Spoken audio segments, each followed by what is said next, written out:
The broadcast is now starting. All attendees are in listen-only mode. Hi, everyone, and welcome to our MWF webinar this week. My name is Tanya, and I'm the Marketing Manager over here at Trusses Solutions. For those of you who are new with us today, our principal software, MWF, which stands for Metalwood Framer, is our automated Revit wall, floor, ceiling, and truss framing software for light gauge steel, and also wood modeling. Today, however, our Senior Technician, Christina, will be focusing on truss modeling and analysis, including how to optimize member selection, create oddball trusses, generate engineering reports, and much more. Just a few housekeeping items before we start. At the end of the webinar, we'll be taking a few live questions. In order to be selected, please press the raise hand button on the control panel, and please also make sure that your computer audio is working correctly. If you'd prefer, you can also ask questions throughout the webinar in the questions tab of the GoToWebinar dashboard. All right, that's it for me. I'll hand off to Christina now. All right, thanks, Tanya. Hey, everyone, good afternoon. So for today, I thought we'd focus primarily on trusses. So we'll look at basic profile creation, but I mainly want to focus on the line-based approach. So maybe a command that's not as widely known, but can be useful for trickier trusses, or if you just want to have better control over where your heels and overhang lines are, then the line approach is going to be super helpful for that. But then we'll also go ahead and look at just hand drawing and creating oddball trusses. And then finally, just a little general overview over analysis and creating those reports. So just to get started, for anyone who's brand new to trusses, basically our traditional method that we have is that you really just need the roof to begin with, and then some kind of supports. So the supports are just dictating where your heels go. It'll set your ceiling plane height for your bottom chord.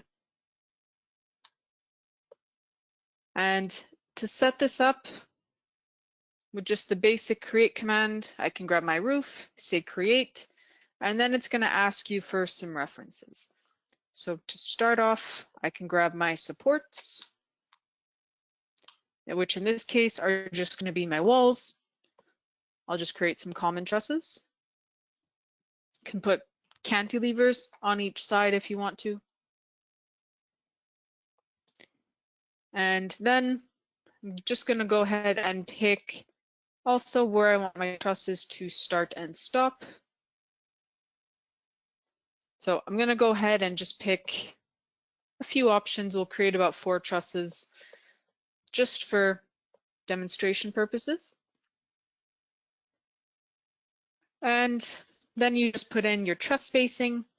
If you want to consider maybe some thicknesses in the roof, you can always put in an outer offset and it'll bring down your profile. But once I say okay, basic envelope creation will just follow the actual profile of your roof. And your heels for your trusses, if I just go ahead and isolate this, will also fall on the outer edge of your supports. So this is how the profiles are framed with kind of the traditional approach. It's just going to follow exactly how your roof is modeled for the overhang. If you're using walls as supports, it'll go to the outer edge of the structural layer. If you're using beams or model lines, then it'll just go to the outer edge. But basically, you don't have a whole lot of wiggle room as to where your overhang lines are. If you want to differentiate your heels from your supports, not a whole lot of options to change that around with the traditional approach. So this is where we're going to get into the line-based approach. So I'll just go ahead and remove the profiles that I created and switch over to this plan view. So just switching over to the line-based option, You can see it asks for some elements. So these are going to be the same. You can select roof, you can select supports, but then it's also going to ask for a few different model lines. So these are just regular Revit model lines that you draw in yourself manually on your floor plan, basically wherever you want that ceiling plane to end up. So I've got all of my different line types just color coded so you can get a better idea as to what they do. But the first thing, I do have lines for supports. Again, you can pick walls or you can pick Revit model lines. The support lines aren't a necessity if you do have one of those elements to pick as a support instead. The next one is where you can start differentiating where your heels go. And these are called the exterior lines or the heel extents. And basically where I have these fuchsia pink lines, where I just drew mine, is where my heels for my trusses are actually going to end up. So I can pick my walls as supports, but separately control where my heels land.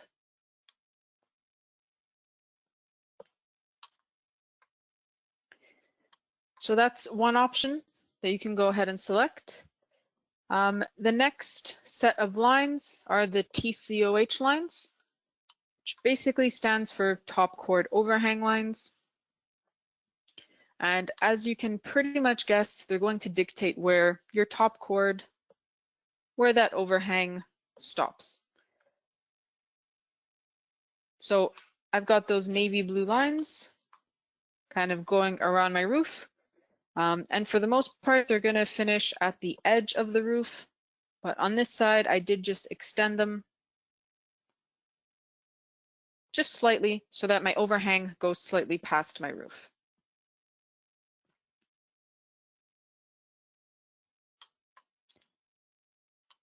The next set of lines, and this one's optional, but the next set that you can group together are called negative areas. So negative areas are useful if you have maybe a chimney, something running through the roof where you're not going to want to place any trusses. So I did just have these red lines that are grouped together. And basically, if I were to create a bunch of profiles and select this as a negative area, it would completely avoid this area entirely and not place any types of profiles. So this one's optional if you do have an obstacle running through your trusses.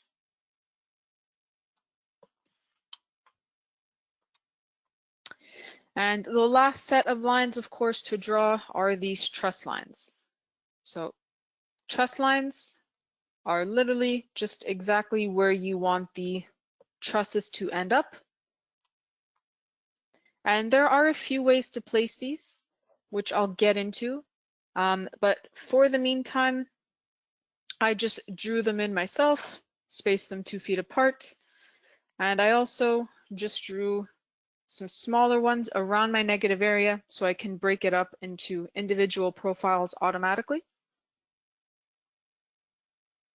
But just went ahead and hand drew those model lines for my truss lines.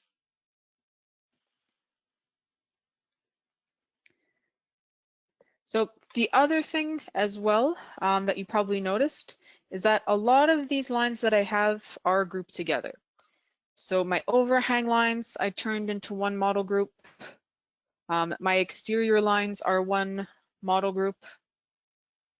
Same thing with this group of truss lines that I've just grouped into one. So basically this is going to help a little later on with selection. Instead of selecting one line at a time, you can just go ahead and select the group and it'll grab everything all together. So let's go ahead and run the line-based option and actually start creating a few profiles. So I'm going to go ahead and grab my roof. I'm grabbing my supports. I'm just going to do this section here around the negative area. So this first row of a few common trusses. So the only supports I'm going to need for those guys are these two walls.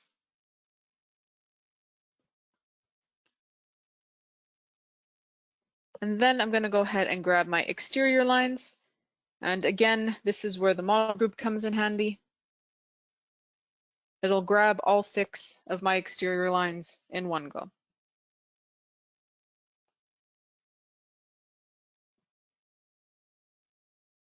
Let's grab the overhang lines.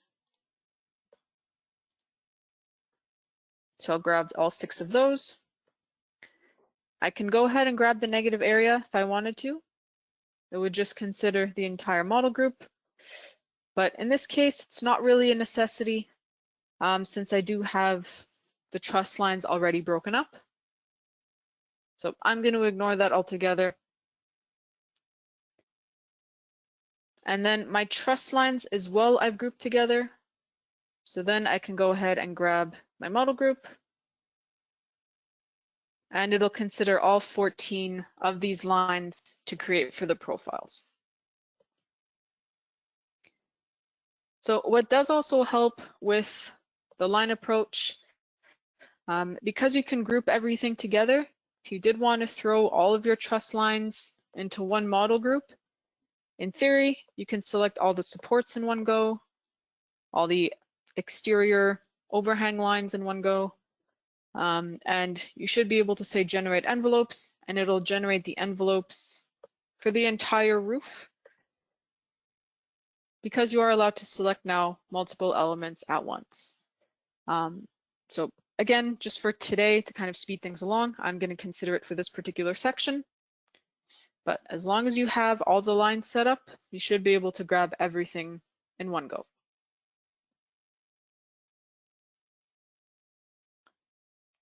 So for the time being, I'm just going to say generate envelopes. I'll talk about a few of these other options in a bit. But basically, we can let this run.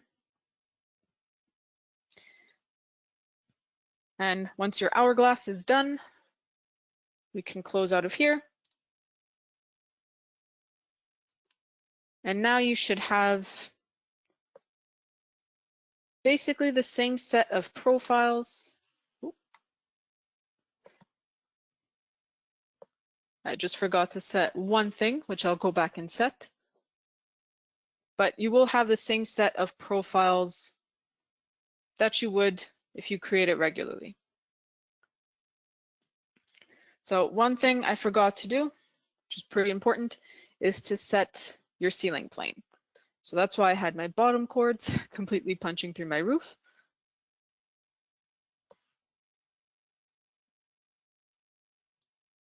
So let's go ahead and re-grab our options. Sorry about that, guys. Just forgot to set my ceiling plane.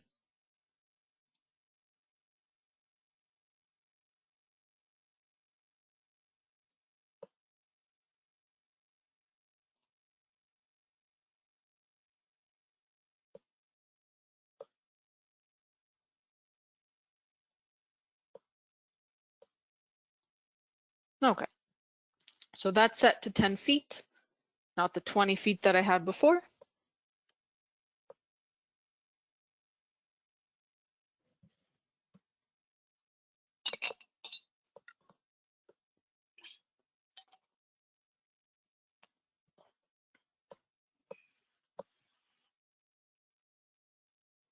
There we go.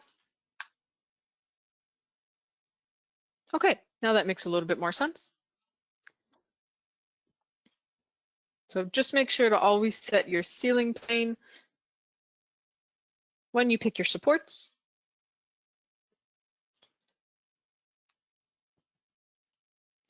But now you have, again, just kind of an outer profile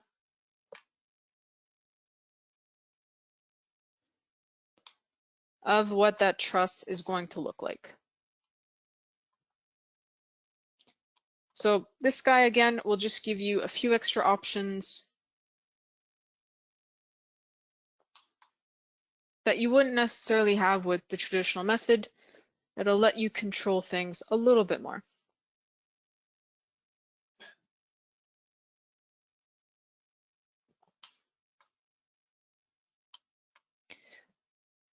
So for the truss lines, I did mention that I hand drew all of these guys, but you'll notice in some of these options over here, in our main truss profile commands, there's already the commands in here to only create lines and to group those together. So if you do want to use the line approach and you maybe need to create 50 lines, obviously it's going to be a little tedious to copy paste those. So you can go ahead and use this option in the profiles and it'll place it automatically.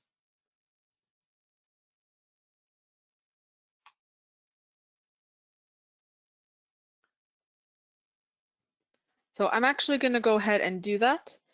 The only thing I'm just missing is my hip truss. So let's go ahead and convert this guy over here. And the only thing I have to do is update my supports, pick my truss line. I don't have to reselect any of the exterior or overhang lines since I grabbed everything in one group. And the other thing I'm just going to explain with this hip line are some of the options over here, and mainly this debug line checkbox. So because it is going to be a hip, obviously, so it is kind of changing in slope. You do have the option to select it. And then this line now, you can actually control which side of the truss that is. So with the traditional method before, the profiles that were created were always considered as the truss center line. We couldn't change that. But now if you did draw in your line and you want this to be the web side or the chord side, chord center maybe, if you're using back-to-back, then you can specify the alignment. And you can also give it kind of an arbitrary width. And then with those debug lines, it'll give you two outer profiles to kind of give you the shape of how that truss would look.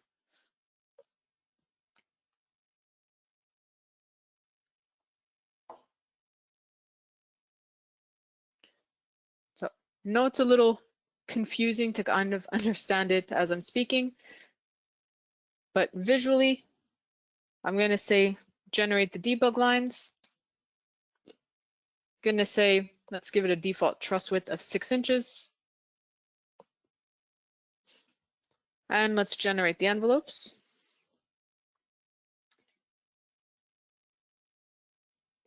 So because this is going to generate 3 individual envelopes, it's just going to prompt you to rename. I'm just going to auto rename in my case, but you can manually add in your own tags.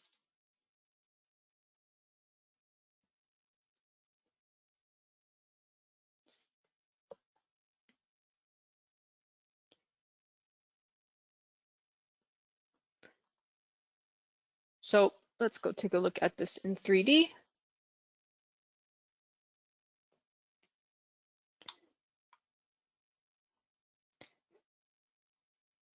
But basically, it'll give you 3 profiles, and you can pick any one of these to generate your hip end. And they're spaced about 3 inches apart, just because we considered that default 6-inch truss width. So it is an option. So you can kind of get a better grasp on where your truss is actually going to align.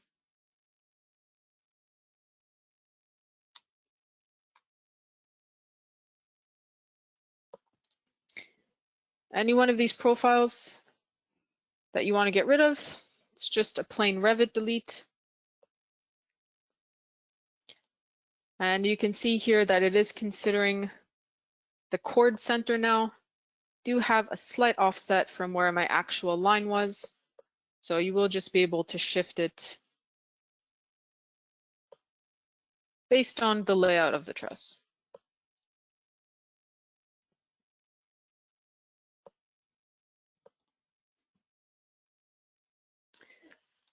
All right.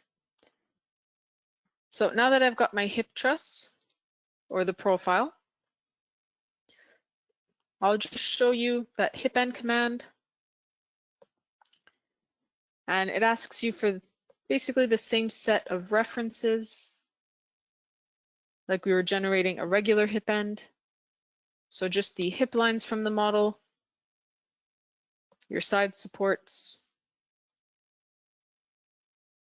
and support,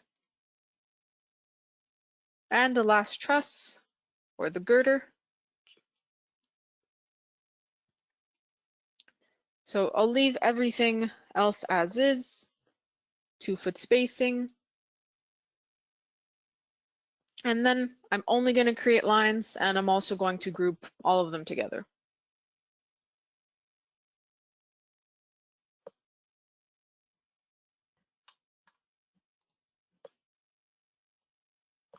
So no profiles this time. It's just creating the lines. It'll give you a general layout of how these trusses are going to frame. And you can then go ahead and populate the actual profiles with the hip end.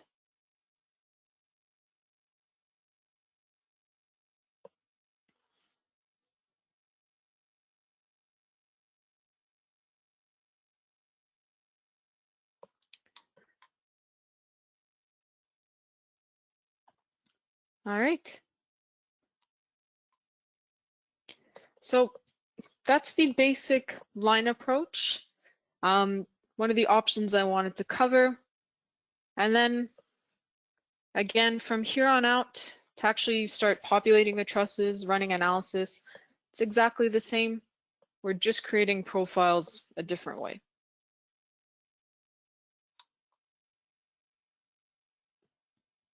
So last way of creating profiles I wanted to go over is the actual oddball way of creating trusses, or the hand drawing method. And for this, I'll typically do it in a section view. Can do it in the 3D view as well. Just have to make sure you're picking the right plane to work on. So in this case, I'm picking the face of my wall. So my truss is just going to get drawn on that particular plane.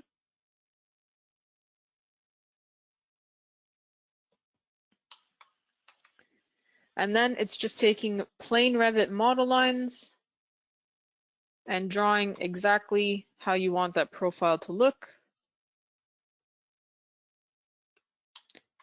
And again, with this hand approach, it's really probably the most finite you can get with these profiles.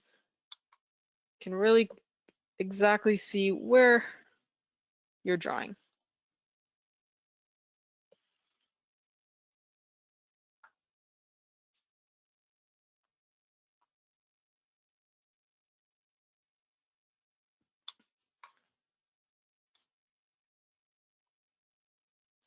So when I'm done drawing, I'll usually just isolate these guys, make sure everything is joined together, that I've got a closed loop.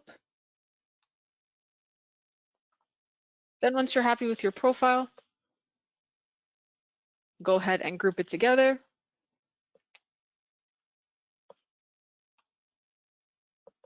And now that's pretty much a profile like you'd create with any one of the commands.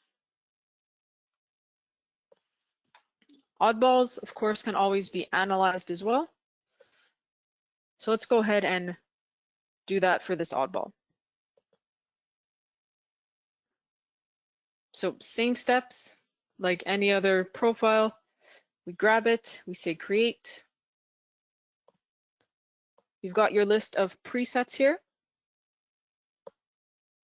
So the presets just control things like your webbing, If you're running analysis on these guys, you can control your member sizes. So it does work in a pick list format for analysis. So it's just going to look at the first member on your list. If that fails, it bumps it up to the next member size.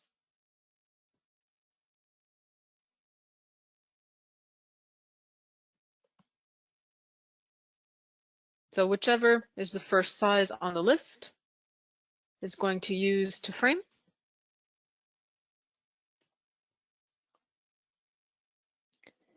And for anyone who's brand new to the analysis portion or new to the trusses in general, you can do analysis on light gauge trusses. And all of the loading is saved here in the presets. So you just customize the loading types. The building code is ASI 2016.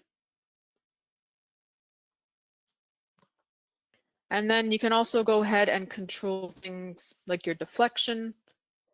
You can customize your wind and snow loading. And it'll also give you an estimated screw count. So you can go ahead and pick your screw category in here. So just a few options to customize your load settings. And the other thing I'll highlight, since we are working with oddballs, something just to point out, if you're hand drawing your own, make sure that this is always unselected. Because we're hand drawing, it doesn't know what's the top chord, what's the bottom chord yet. They'll all come in as oddball members. So if we have this selected, it will just throw out an error if you try and web it automatically. So just make sure that this is unselected.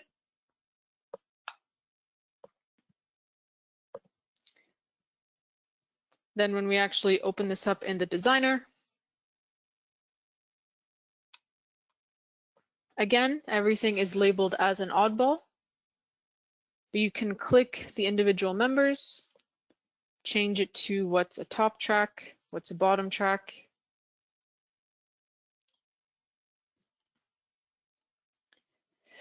But what will make this a lot faster is using the shortcuts. So you can just hit the lines, hit T for top, B for bottom, H for your heels. And then this will help speed it along quite a bit. And once we have our rulers and all of our dimensions, then we can go ahead and just say generate web, and then it'll generate the webbing automatically.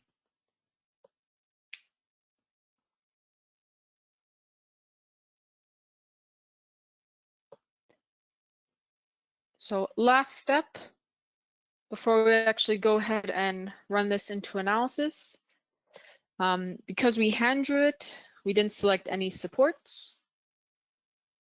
So you can always double click these nodes. You can specify that it has support. And as long as you have a pin or a fixed support with a roller, will be completely fine to analyze. And you could always change the width of that support. You can choose the alignment if it's sitting directly centered underneath the heel, if it's aligned to the left side, right side. You can even put a custom alignment to offset it. But we're just going to leave it to the default 6 inches, hitting the center of our heels. And this guy we'll leave as a roller.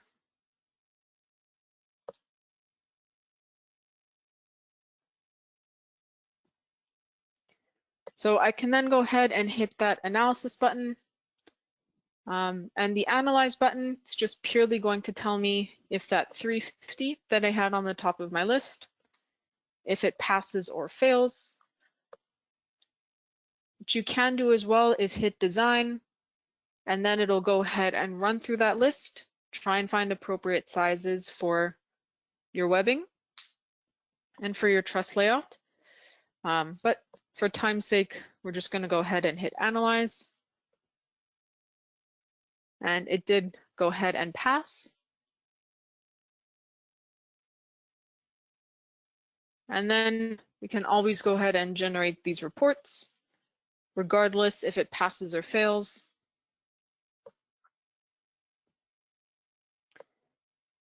And the first one will be a basic fabrication report. So it'll give you all the material.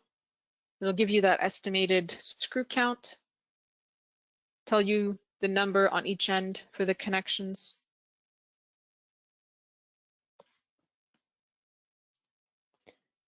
The next report is an engineering report. So just kind of a one-page summary, giving the deflections, the load summaries. It'll also give you a member forces summary.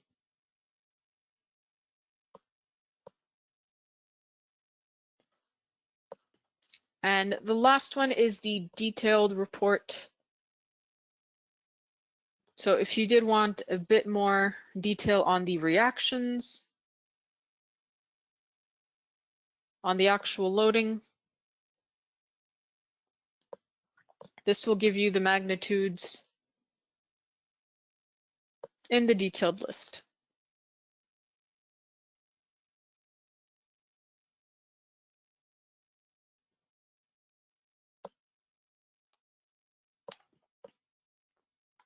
So once we're good with everything, we'll go ahead and say OK.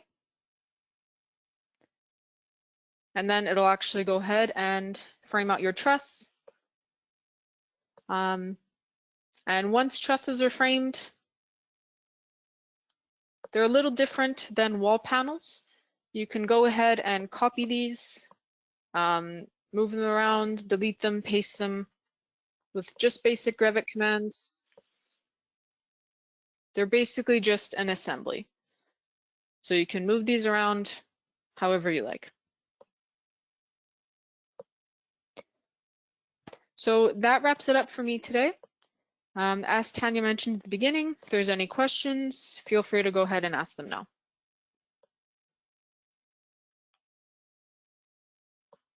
Awesome. Thank you, Christina. Just want to repeat that if you'd like to pose a question live, please raise your hand now by clicking on the hand icon in the control panel. Just please also make sure that your audio is working correctly. While we wait for any questions to come through, I'd just like to remind everyone that the recording of the webinar will be sent through shortly after the session has closed. As always, please feel free to share the recording with any colleagues.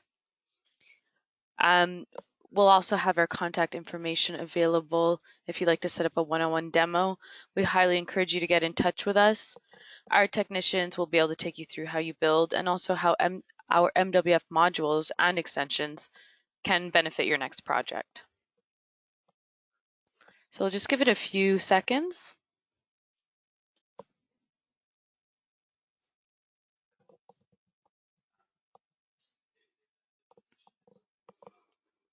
All right, that looks like it's a wrap for today.